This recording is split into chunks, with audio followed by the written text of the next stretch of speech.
మన ఇండియాలో the best couple వచ్చేసరికి ప్రభాస్ అన్న ఇంకా అనుష్క. వీళ్ళిద్దరు జోడీ అయితే చాలా అంటే చాలా బాగుంటుందని చెప్పుకోవచ్చు. వీళ్ళ ఏజ్ వచ్చేసరికి 40+ అయితే ఉంటుందని చెప్పుకోవచ్చు.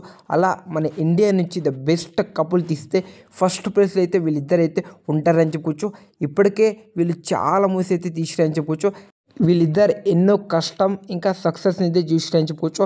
మన ప్రభాస్ అన్న ఇంకా అనుష్క గారు వీళ్ళిద్దరు ఒకటేసారి అయితే పాన్ ఇండియా స్టార్ హీరో ఇంకా పాన్ ఇండియా స్టార్ హీరోయిన్ అయితే అయ్యారని చెప్పుకోవచ్చు. అదే బాహుబలి 2 సినిమాతో ప్రభాస్ అన్న అయితే ఇండియన్ మొత్తం షేక్ చేసినని చెప్పుకోవచ్చు. పాన్ ఇండియా స్టార్ అయ్యి బాహుబలి 2తో మన అనుష్క గారు కూడా బాహుబలి 2తో చాలా సక్సెస్ అయితే చూసినని చెప్పుకోవచ్చు.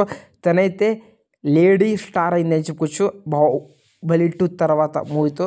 దాంతో ఆ సక్సెస్ అయితే మెయింటైన్ చేసిన మన అనుష్క గారు అని చెప్పుకోవచ్చు. అలా ఒక హీరో ఒక హీరోయిన్ అయితే ఒకే మూవీతో అయితే pan India star hero heroine అయితే అయ్యారని చెప్పుకోవచ్చు. బాహుబలి 2 చాలా సక్సెస్ అయితే తెచ్చిందని చెప్పుకోవచ్చు.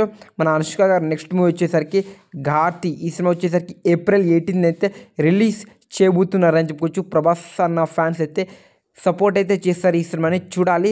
మన అనుష్క గారు మాస్కి పేరు పెట్టిందే తను లేడీ స్టార్గా. మీరేమంటారు? ఘాతి సినిమా కోసం ఈగర్లీ వెయిటింగ్ April 18న. మీరు కామెంట్ చేయండి. ప్రభాస్ అన్న ఫ్యాన్స్ అయితే సపోర్ట్ చేస్తారు ఈ మూవీ.